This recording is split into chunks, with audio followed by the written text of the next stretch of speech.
우리님 어디로 가고 이내 살림 잊었는가.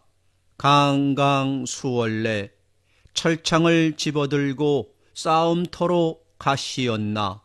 강강수월래. 지심을 해치고 뛰어나온 것 같은 목포 아가씨들의 강강수월래가 고즈넉이 간석지에서 들려왔다. 남쪽 나라 독특한 억양으로 불러지는 로맨틱한 노래에 끌려가듯이 나는 그리로 발걸음을 옮겼다. 영화 장면처럼 근경으로 펼쳐진 풍속도는 동양적인 춤과 노래의 극치라고 할 만했고, 손과 손을 잡고 팽글팽글 돌아가는 수십 명의 아가씨들의 원모 양식은 생생한 역사적인 예술로도 전해질 것이다. 한 여자가 목총을 가다듬어 매기면은 다른 여자들은 일제히 강강수월래를 혼성합창하는 것이 해면에 둥실 뜬 만호를 향해 파도를 헤치고 해심에서 은은히 울려온 것 같았다. 여기는 충무공이 거북선을 인솔하고 외선 50척을 단숨에 격파하여 전공을 세웠다는 고장이다.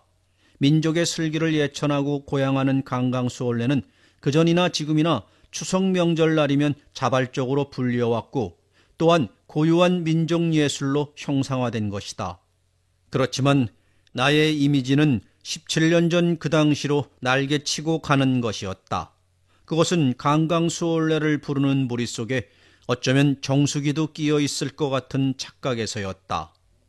정숙의 노래와 용모를 찾으려고 나는 철부지 소년처럼 막연하게 간석지로 뛰어온 것이나, 노래도 용모도 그 모든 풍속도도 지워지고 간석지 아닌 논밭만이 전개되어 있었다.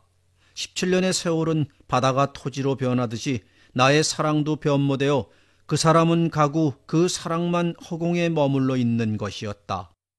이번 여행의 목적은 섬 사람들의 풍속과 전설을 수집하고 연구하여 신문에 보도함으로써 나에게 부여된 사명을 다하는 것이지만, 단순히 그것만도 아니다. 17년 전 내가 학창에서 막 나왔을 때 교직에 머무른 일이 있은 그 당시 청춘의 한 부분을 분배한 정숙이란 여성을 만나보리라는 기대도 이번 여행의 동기라고 하겠다. 인생 도초에 필요인정이란 옛글이 있듯이 이번에 탐방하는 T섬, K섬, O섬에서 정숙을 해오하지 말라는 법도 없을 것이요, 꼭 어디선가 만나질 것만 틀림이 없으리라. 여장을 푼 다음 날 제일 높은 석산으로 올라와 그 전에 정수기와 나란히 앉아 바라보던 그 석벽에 의지하고 남쪽 바다에 벌어진 풍경을 조망하였다. 발 아래 절벽을 가끔 생각난 듯이 굴러와서 철썩하고 비말을 올리는 바다의 조류를 헤아리면서 수백 개의 범선이 떠있고 숨어있는 먼 다도해를 굽어보았다. 섬이 많아서 다도해라지만 끝없이 깔려있는 섬과 섬, 그 섬들은 서로 호응하여 세찬 조를 막고 군데군데 호수를 이룬 듯한데, 그 사이로 오가는 범선 역시 호면에 빗긴 구름 위를 흐르는 것만 같았다. 그 전에 그 풍경도 바로 이것이었다.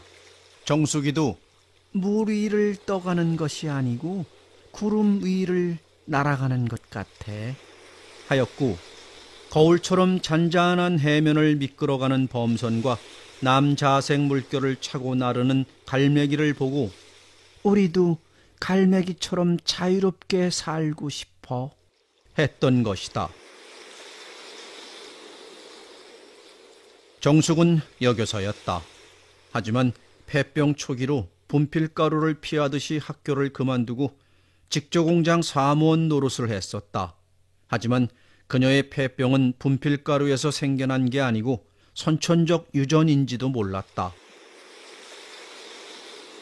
지금 나의 시선은 발언쪽 사너리에다 삿갓처럼 지붕을 받쳐놓은 유달산의 유선각으로 옮겨갔다. 정자로 가는 길은 꼬불꼬불한 사로를 이루었다. 17년 전의 환상을 여기다 당겨다 놓고 꿈길처럼 나의 회상을 전개하는 것이었다.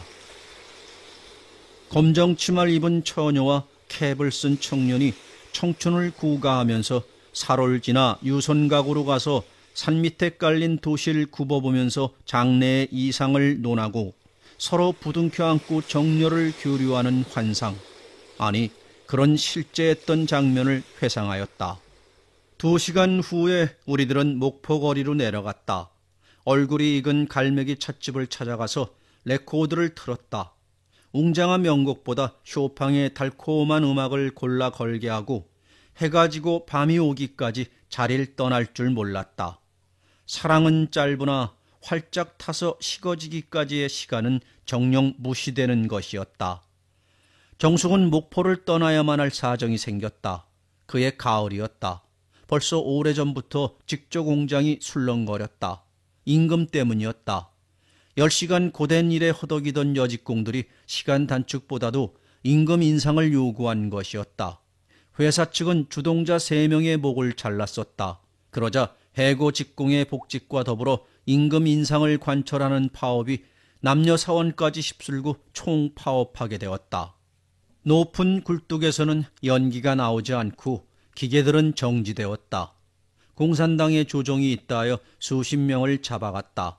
하지만 일주일 지나도 연기는 한 오리도 솟아오르지 않았다. 19째 되던 날에 희생자 20명을 내고 광주에서 직공을 모아다가 다시 작업을 시작했다. 정수기도 밀려난 축에 들었다. 주모자는 아니나 주모자를 동종한 것이 탈이었다. 그때부터 정숙은 목포에서 이단자로 취급이 되어 직장과는 인연이 멀어지고 고향을 떠날 생각을 먹게 되었다. 하지만 정숙에겐 늙고 병들은 노모와 보통학교 다니는 남동생이 무거운 짐짝처럼 매달려 있었다.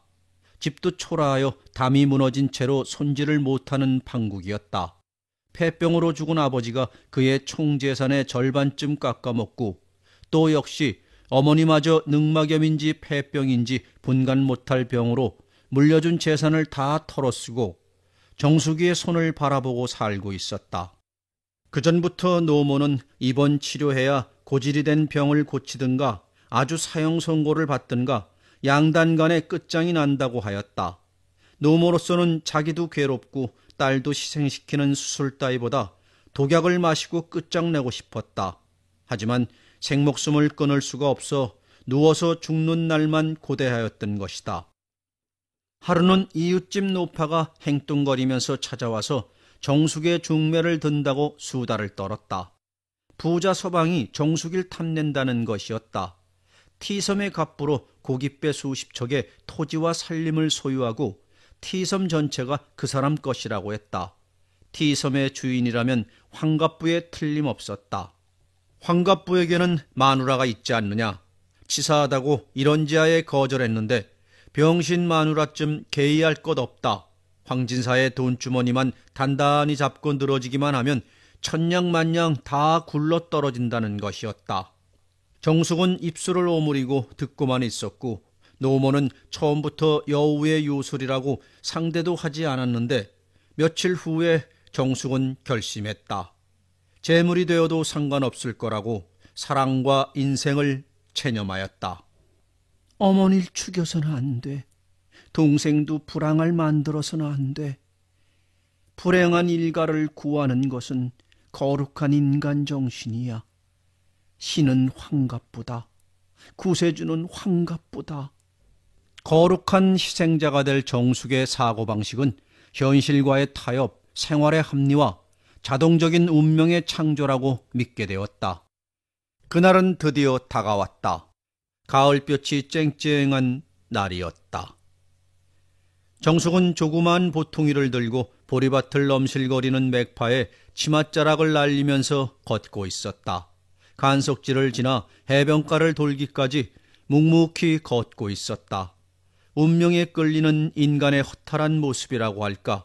혹은 도살장에 끌려가는 우둔하고 양순한 소라고 할까?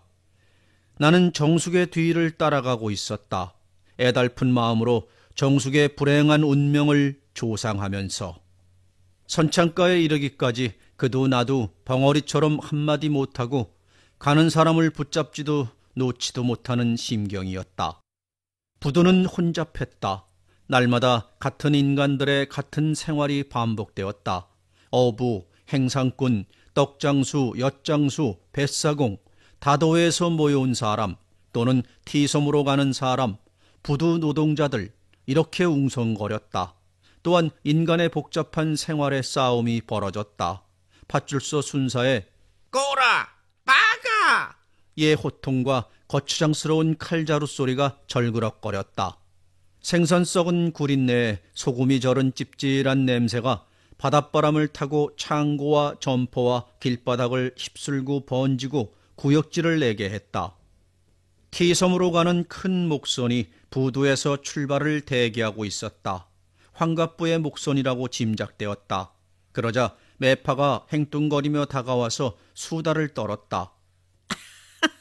섬에서 배를 보내놓고 색시 오기만 기다리는 환갑부의 눈은 심리나 들어갔을 거야.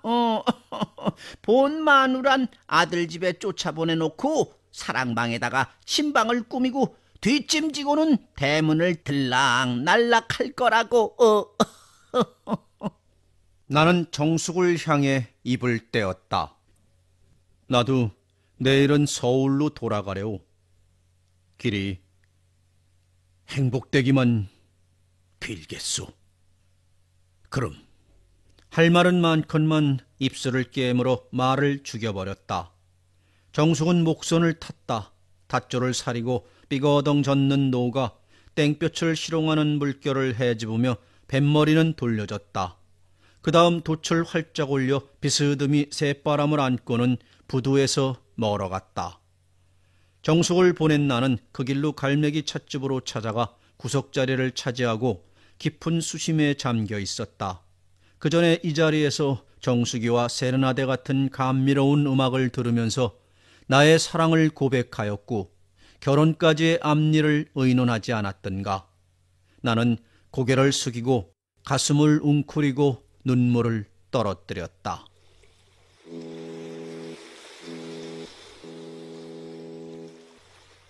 물빛은 변하지 않고 17년 전과 같이 햇빛에 따라 푸르게 혹은 희뿌옇게 가끔 포도빛으로 변하는 것이었다.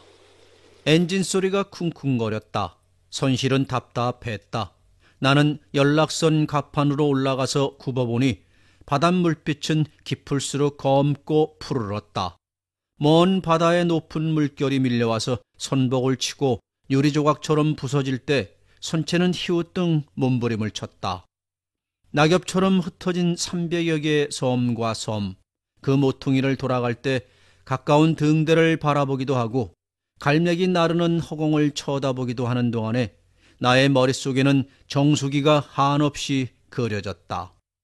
오늘은 O섬과 K섬을 돌아 T섬으로 백기를 잡는 참이었다. 풍랑이 심한 O섬은 무인 고도나 다름없었다. 서남의 맨 끝이라 그래서인지 음료수가 고갈되고 축축한 나무 속에는 아담한 풍란이 달려있고 섬 기슭에서 굽어보면 해삼과 우렁생이 같은 것이 떠돌고 있었다. 그래도 K섬은 인가가 몇 개 있었다.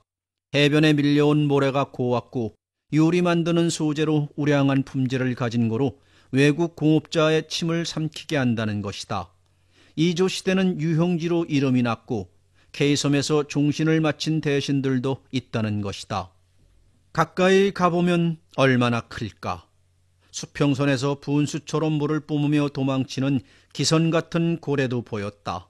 일정 시대에는 고래잡이로 한몫보아 졸부가 된 사람도 있었다 하지만 해방 후로는 고래 새끼도 잡는 걸 보지 못했노라 섬사람들은 탄식하고 있었다.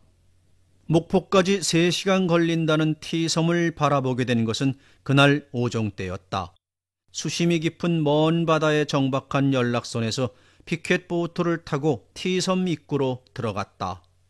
반원형으로 만을 이룬 항구에는 배들이 많기도 많아 현과 현은 마주 붙어 있다. 수백 척이나 되는 어선들, 그것은 서남 해안 각 도소에서 몰려온 것이었다. 이것은 조기의 집산지다. 올해는 조기의 대풍으로 종래 10여 배나 늘었을 거라고 한다. T섬에서 팔리는 조기들은 목포뿐만이 아니라 포항, 인천, 군산, 부산까지 실려가서 거기서 각 도시로 퍼진다는 것이다. 하여튼 T섬으로 들어왔다. 바닷가에는 100여 채나 될 초막들이 서 있다. 해수욕장의 가설 텐트처럼 촘촘히 서 있다. 저것은 도대체 무엇에 쓰는 집이냐고 사공에게 물었더니 선생님, 가보시면 아실 거라오. 파시가 섰지라오 한다. 처음 듣는 어휘였다. 물결의 도시, 아니면 물결처럼 흐르는 시장. 여하튼 근사한 이름이었다. 나는 호기심을 풀 겸 파시로 걸음을 옮겼다. 썰물인 까닭에 파도 자국이 남아있는 해변, 그 자국을 밟고 지나가던 두 여인이 나에게로 다가와서 친절한 웃음을 던졌다. 애인에게 보내는 식의 익숙한 초파. 그것을 나는 당황하게 받고 예의상 마주대고 웃어주었다. 여인의 초파, 기분 나쁠 까닭은 없었다. 하지만 그들은 낭자하게 웃음을 터뜨리고 놀리는 것이다. 선생님, 어디서 왔지라오? 우리 집에서 주무시소. 나는 시간이 없노라 하고 오늘 저녁 목포에 돌아간다고 가볍게 거절하였다. 신사 양반은 모실 자격이 없지라오. 여자들은 깔깔대고 웃었다.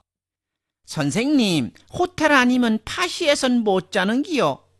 미안하오. 수상한 여자들을 피해 나는 초막들이 서 있는 둔덕으로 올라갔다. 좁은 길 양쪽에는 가설시장이 벌려있다.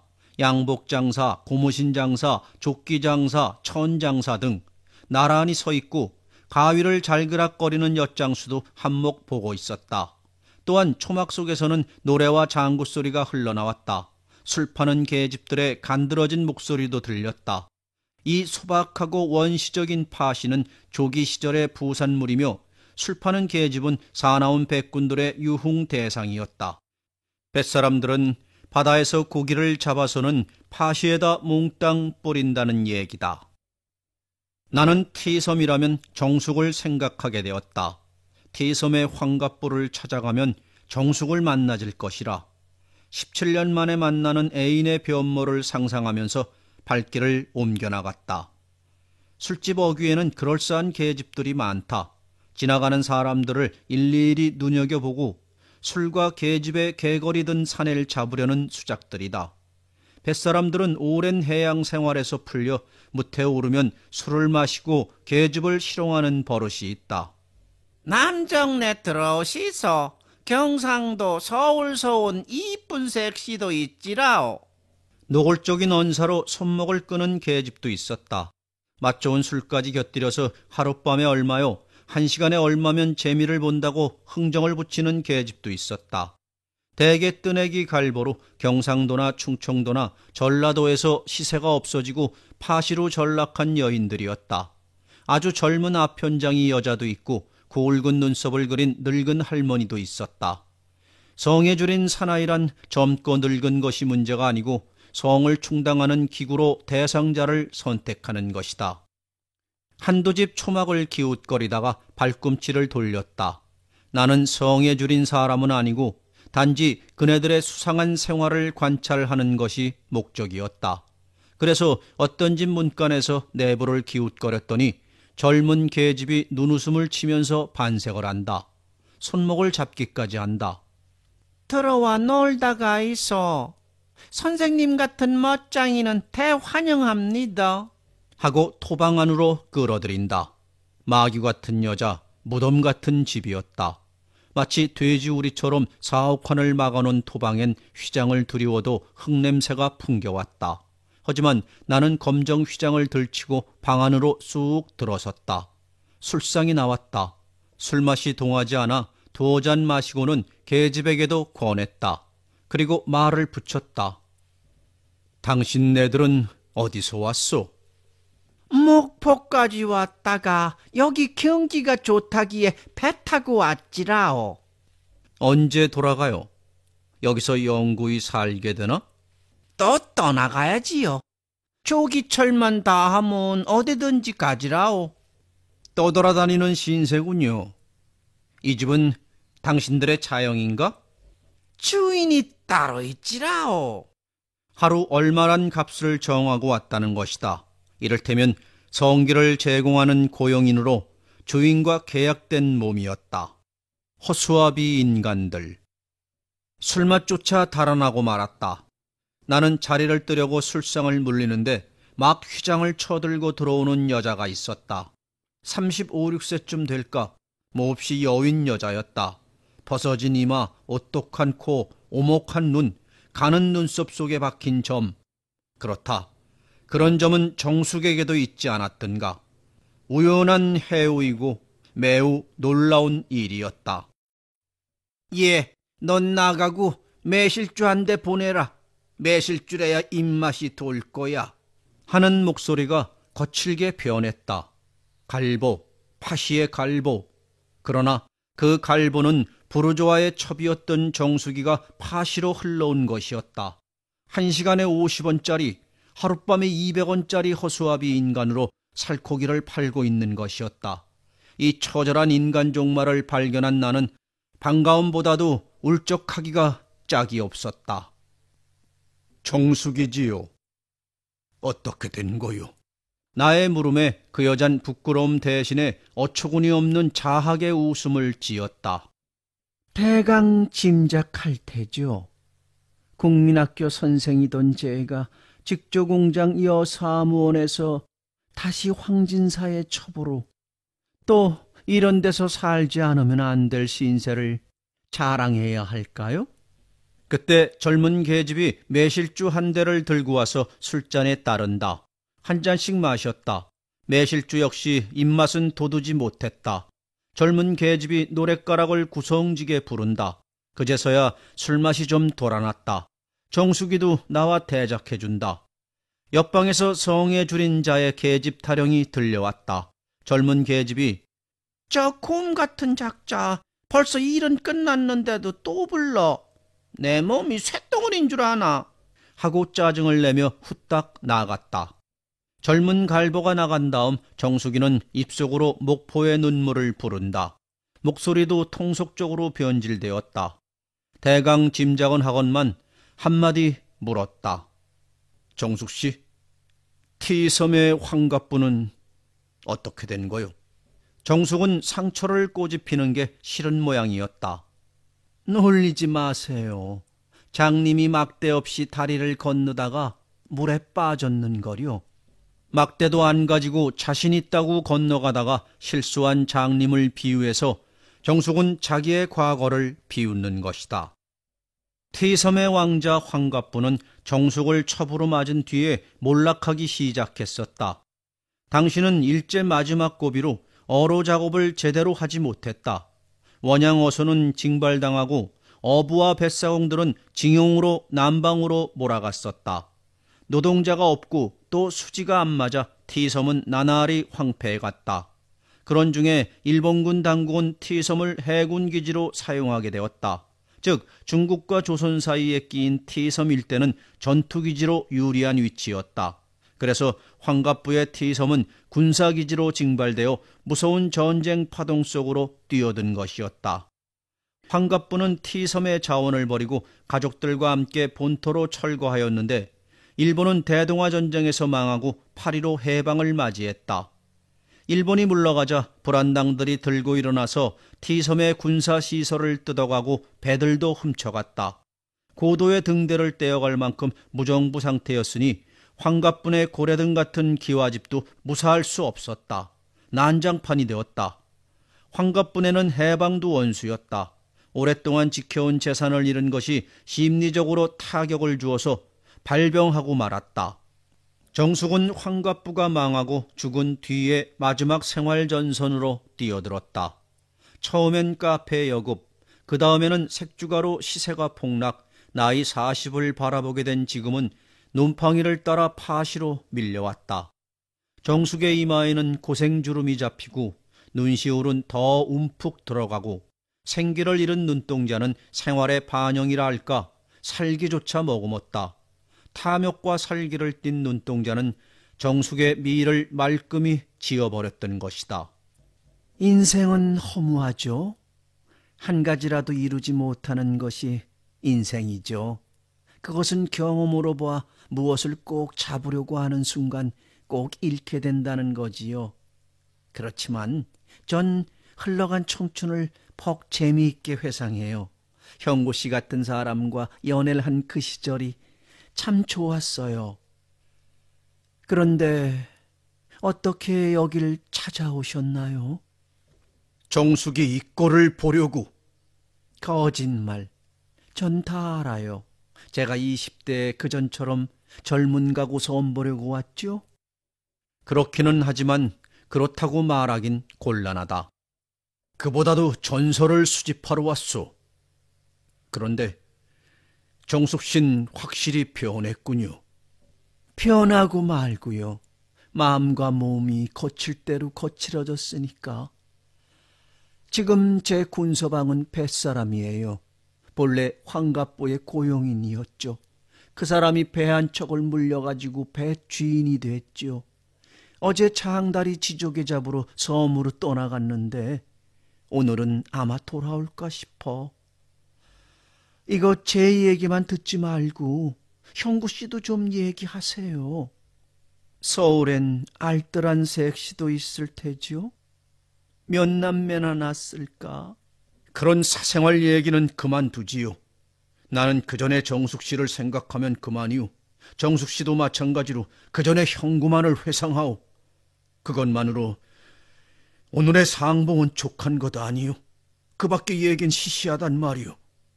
술상 아래엔 한 대병이 비어 뒹굴고 있었다. 매실주 맛 좋지요. 한 대 더 가져와요. 취했는걸. 이젠 그만둬요.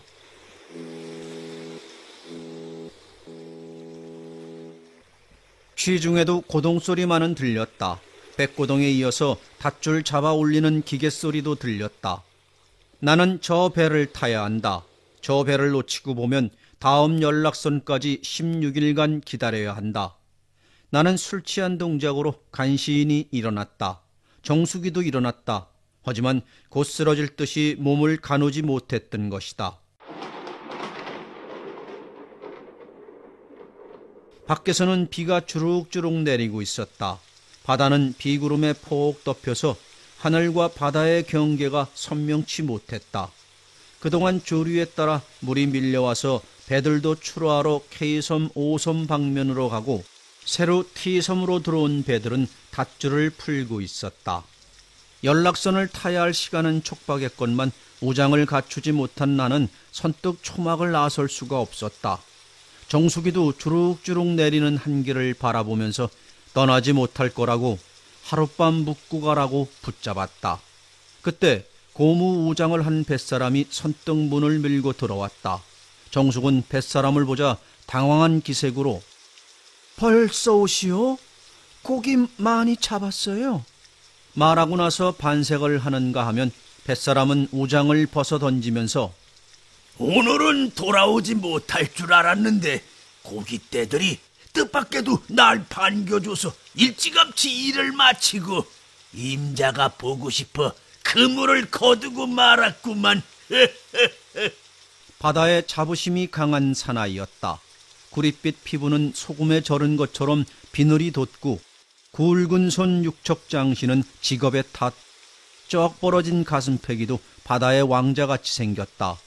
고깃대를 쫓아 먼 바다까지 진출하여 파도와 때론 태풍과 싸워가면서 한사코 배를 구출한 그의 의지가 엿보인다. 뱃사람은 나를 힐끗 보기만 하고 누구냐 물으려다가 묻지 않고 안으로 사라졌다. 그러자 정숙이도 따라 들어갔다. 나는 아까 뱃사람이 던지는 눈길을 받았을 때 질투 같은 사나움을 느꼈었다. 드디어 안에서 언쟁이 벌어졌다.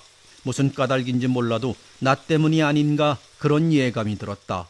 예감이란 맞는 수도 있다. 언쟁 끝에 그릇 깨지는 소리, 그 바람에 벽이 울린다. 파도가 태풍으로 변한 듯이 악쓰는 소리, 두들겨 패는 소리, 욕과 악과 고함을 치면서 정숙이가 뛰어나왔다. 그러자 곧 뱃사람이 쫓아나와 정숙의 머리채를 잡아 끌었다. 파시 사람들이 몰려왔다. 야수의 싸움을 구경하는 것이었다. 이 죽일년 네 행실을 다 알아. 이년 서울서 군소방을 불러들이고 내 눈을 속여. 구경꾼들 앞에 광고하고 끄덩이를 끌고 무쇠 같은 주먹을 휘두른다. 정숙의 눈덩이와 입술에선 피가 나왔다. 술이 깨었다. 나는 이 야수같이 잔인한 인간을 방임해야 하느냐? 나 때문에 벌어진 이 사태를 방관해야 하느냐? 부부싸움에 나도 개입해 시비를 따질 자격이 있느냐? 본래는 나의 애인이었다. 하지만 지금은 인간 대 인간 문제이다. 약자의 증인은 곧 나다. 나는 뱃사람의 앞을 막고 그만두시오. 남을 의심 마시오. 의심하는 건 잘못이오. 하자 뱃사람은 이빨을 드러내고서 지저댄다. 뭐? 이 새끼가? 이년은 갈보야. 갈보년이기에 갈보질한 거야. 백주의 서방길이야. 나는 코웃음을 쳤다. 인간을 불신임하는 자와의 시비곡절을 따지는 건 바다에 침 뱉기고 대화의 낭비인 것이다. 잘 있어. 초막을 나섰다. 주룩주룩 내리는 비를 맞으며 해변까지 뛰어와서 나를 대기하는 피켓보트를 탔다. 연락선 갑판으로 올랐을 때 출발의 고동이 울리고 쿵쿵거리면서 선수는 돌려졌다. 그때 해변에서 하늘을 향해 손을 높이 쳐든 사람이 있었다. 뽀얀 빛발 속에 잘 배진 않아도 머리를 해뜯긴 정숙임을 알 수 있었다. 정숙의 손수건은 구름을 향해 높이 높이 떠올라 휘젓고 있었다. 연락선의 속도가 차츰 경쾌해지자 선미에서 파도는 가루가 된 듯 와스스 흩어지고 또 모여들었다. 파시는 점점 멀어졌다.